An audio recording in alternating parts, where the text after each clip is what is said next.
Did he build the first railway locomotive? Yes. Did he build the first traction engine? Yes. Did he build the first motor car? Yes. Did he build the first high-pressure steam engine? Yes. You name it, he got there first, and that is why he should be remembered today. Man's a genius. To design a machine that could move successfully was an outstanding achievement when no one else had managed it. Trevithick's machine was not only successful, it's the evolutionary ancestor of all modern road and rail vehicles.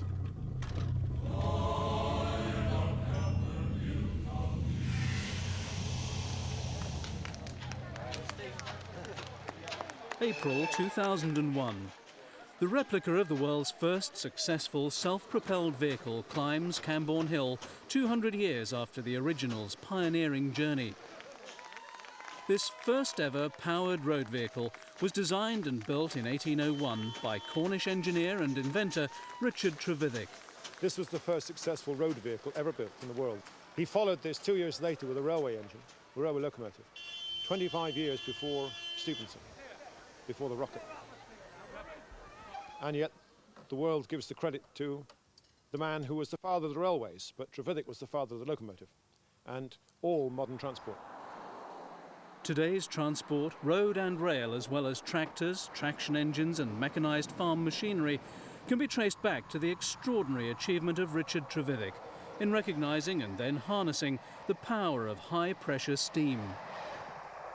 The significance of Trevithick's development was that although there were steam engines before Trevithick's day, they were enormous machines, mainly used for pumping water out of mines. If you want to make a steam engine that can move itself on a track, it's got to be light and it's got to be powerful. And there's only one way that you can do that, and that's to use high-pressure steam. And that was Trevithick's great development.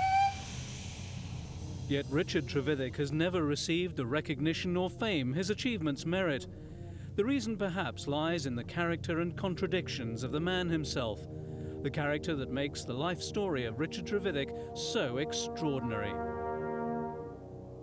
He was born near Poole in West Cornwall in 1771. The son of a mine captain, his formative years were spent in and around the Cornish tin mines. He was described at school as disobedient and inattentive, frequently absent. The great enthusiasm was not for the schoolroom, it was for the other world, the world of mines and steam engines. He followed his father down the pit, and he at once got a reputation as a first-class engineer. He also had a reputation as being an amazingly strong man. He could chuck a sledgehammer right over the top of the engine house. And his idea of morning PE was to stand on the headstocks, 60 foot up, waving a hammer around his head. He was wild, strong and enthusiastic, but above all, he was absolutely bitten by the steam bug. Steam engines had been in existence for some 75 years before Trevithick. Newcomen had pioneered steam power in the mines in 1712. During the 1760s, James Watt and Matthew Boulton greatly improved the efficiency of these engines. They worked using steam at low pressure and were the size of a house. James Watt and Richard Trevithick's father were rivals. Watt patented his engine and charged for its use. The Cornish engineers hated the patent and tried hard to find ways to circumvent it. It was in this atmosphere that young Richard grew up. Richard Trevithick, like many another young Cornish engineer, bitterly resented the stranglehold put on all steam engine development by the all-embracing Boulton and Watt patent. He found a fellow spirit in Edward Bull, and they came here to Ding Dong Mine. And it's a wonderful place to come. You can see for miles around. You could see people spying on you, looking at what you're working on, and you could catch a sight of bailiffs arriving, ready to serve writs. One brave chap came up here, but he was spotted, and he was grabbed and suspended by his ankles over the shaft. He stared down into the black abyss and decided, no, he didn't really want to serve a writ, and yes, please, he would like to go home again. For Trevithick, it was a crusade to push forward the frontiers of technology against what he saw as self-interest. By the time of his father's death in 1797, Richard Trevithick, at the age of 28, was already a successful mine captain in his own right. He married Jane Harvey, whose family owned the foundry works at Hale. She was a woman of strong character and great courage, attributes that would serve her well in the turbulent years to come. In 1800, Watt's steam patent ran out. The way was clear at last for Trevithick to pursue his experiments with high-pressure steam. And on Christmas Eve 1801, he was ready to launch his road-going steam engine up Camborne Hill. Clouds were scurrying across the skies, windy, it was bitterly cold. And outside a building stood a little knot of men and women. And inside, through the open doors, you could see the fiery furnace and a strange big black monster. They turned it around so that it faced up the hill.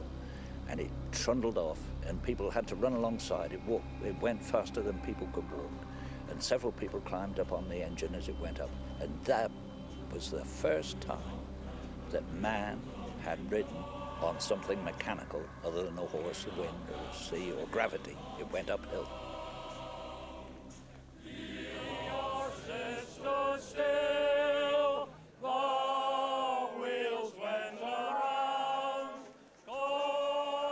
Going up Camborne Hill, coming down, words which to a lot of people sound ridiculous, but Trevithick actually had to travel up Camborne Hill with the engine in reverse. This was to keep the firebox covered, so the engine was going up Camborne Hill in reverse, or going up Camborne Hill coming down to the casual onlooker.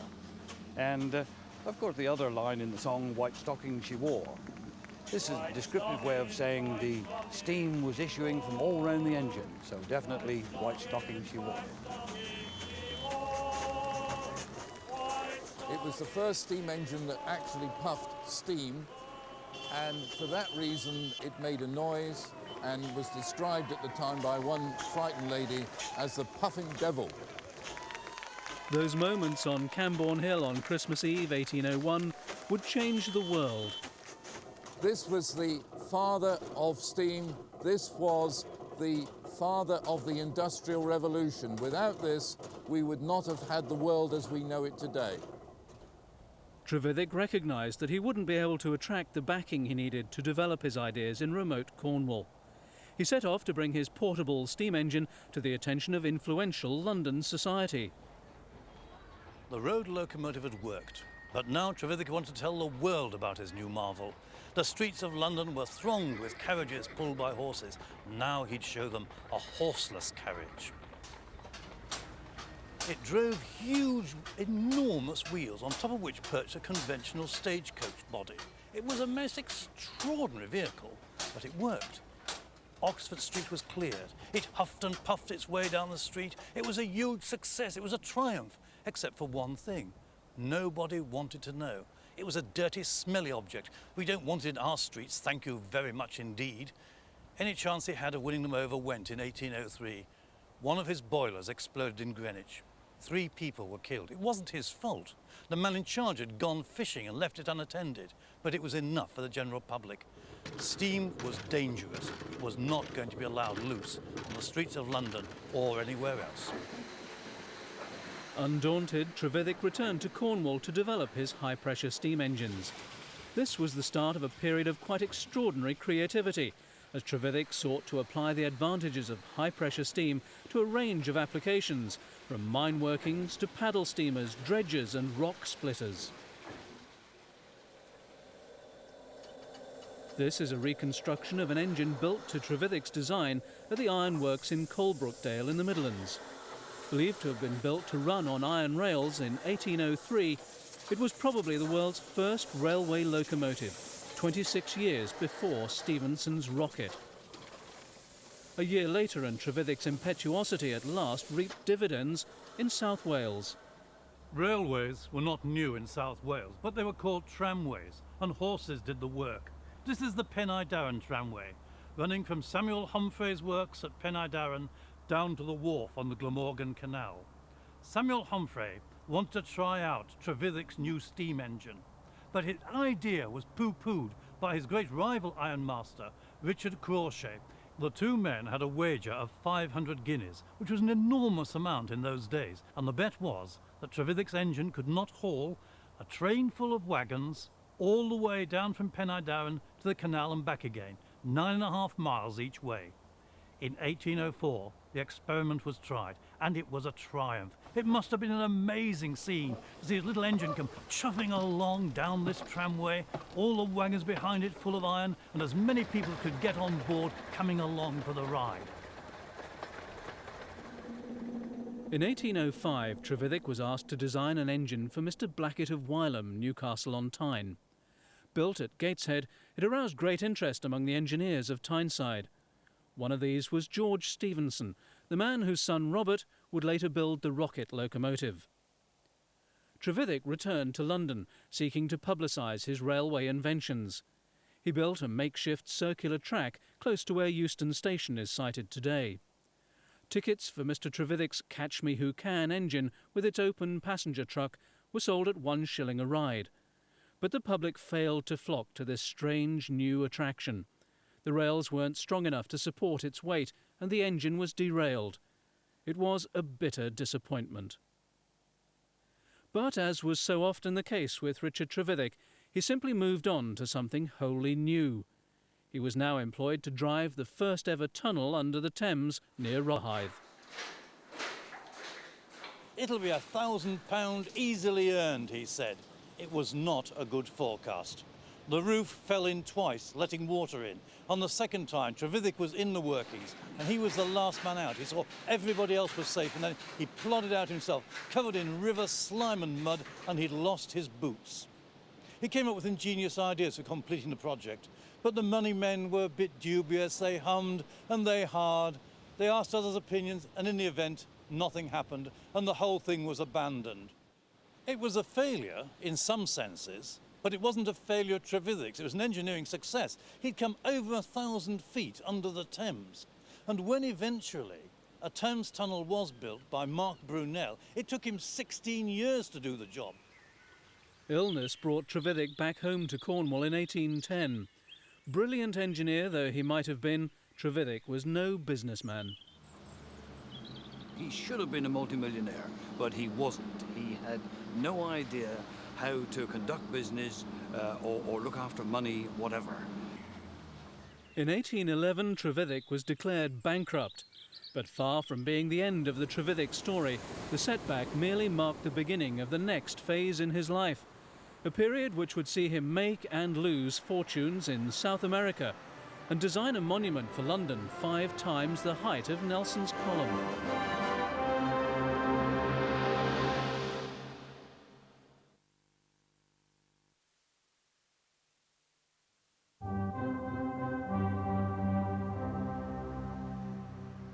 Richard Trevithick was never a man to be discouraged by setback. By the end of 1812, his boundless energy and ingenuity had seen him turn adversity into success. He'd produced designs for a steam-driven threshing machine and for a machine which was the precursor of the traction engine, 50 years ahead of its time. He'd used steam machinery to cut and transport the stones to build Plymouth breakwater. And he'd devised a means of using steam to raise sunken ships. But pride in his inventions, coupled with a quick temper and obstinacy, still frequently worked against him. One such case at Margate, he raised a ship that had been sunk for a Margate company. Then when they thought, well, he did that very quickly, we shan't pay him the full sum, the agreed sum, he just sank the ship again and walked away, losing the money. His developments of the Cornish mine engines and boilers, however, were proving both efficient and economical. In 1813, Trevithick was at the height of his powers. He was making steam engines that he said were the most powerful in Cornwall. There was a fortune to be made for him when into his life stepped the man from Peru, Senor Uvile. He came to talk about silver mines, 14,000 foot up in the Andes. The silver couldn't be got out because the mines were flooded and they needed to be pumped out by steam. But there was no way he was going to get those huge engines up a little mule track. Could Mr. Trevithick's engines do the job? Certainly they could. He would arrange for the engines to be built. He would arrange for them to be shipped to Peru. He'd send the men to make them work. Cornish steam would conquer the Andes. Initially, the engines weren't a success. There was no coal source near the mines. Without experienced engineers and with only peat to heat them, the boilers couldn't produce the steam needed. The engines were proving decidedly inefficient. With his affairs apparently prospering in England, Trevithick decided he would travel to South America to solve the problems himself. In 1816, Trevithick, now aged 45, set sail from Penzance. His family would not see him again for 11 years. Trevithick arrived in Peru, and the Peruvian government were delighted to see him. He was the man who was going to restore their economy, and he was very popular. They called him Don Ricardo, and they looked upon him as an eminent professor, and did that please him? The trouble was, he hadn't read the papers about the ferment in the political life of South America, and Simon Bolivar and his men marched and took over the country. They also, alas, took all Richard Trevithick's silver, which was confiscated. So, having done all this work, he now had nothing at all. The wars of independence in Peru cost Trevithick over £24,000 in silver ore that he'd earned for his work in the mines, a fortune at the time. For a while he was even forced to join Bolivar's Revolutionary Army and designed a gun for them. Trevithick left Peru, travelling down the Andes to Chile and then up the coast to work the gold mines of Costa Rica. Now, he realised very quickly that if he was going to make money out of this scheme, the gold had to be sent not to the nearby Pacific coast, but to the Atlantic coast for shipment across to Europe. The trouble was, there was no road to the Atlantic coast. So with his friend and with two boys, who incredibly were being sent with Trevithick to go to school in Highgate, they set off on uncharted territory. They finished up making a raft downriver. They lost all their possessions. Trevithick fell overboard and was very nearly eaten by an alligator. An officer in the Venezuelan and the Peruvian services was fortunately nigh the banks of the river shooting wild pigs. He heard Mr. Trevithick's cries for help, and seeing a large alligator approaching him, shot it in the eye, and then, as he had no boat, lassoed Mr. Trevithick, and by his lasso drew him ashore, much exhausted and all but dead. A destitute Trevithick at last arrived, as he put it, half drowned and half hanged, and the rest devoured by alligator. in Cartagena, where, incredibly, his path would again cross that of the Stephenson family. Hall, the man who rescued Trevithick from the alligator, when they arrived at the hotel, said, "By the way, there's another engineer here, and would you like to meet him?" It turned out to be Robert Stephenson, the son of George Stephenson, and Robert went on later on to develop the rocket. He very kindly lent Trevithick the money to come back to England. It was typical of Richard Trevithick that when, in 1827, he finally returned home to Hale, he assumed he could simply pick up where he'd left off 11 years before. But inevitably things had changed. His wife Jane was now running a hotel to keep herself and their 6 children. Without development and refinement in the long years of his absence, his engines had failed to fulfill their original promise. Jane had received very little in the royalties Trevithick was due from the mine owners. It was very largely the Harvey family that looked after her, particularly when he spent 11 years away in South America. And I think it's on record that he wrote home twice. So he was hardly a wonderful family man, but nevertheless, she did stick by him.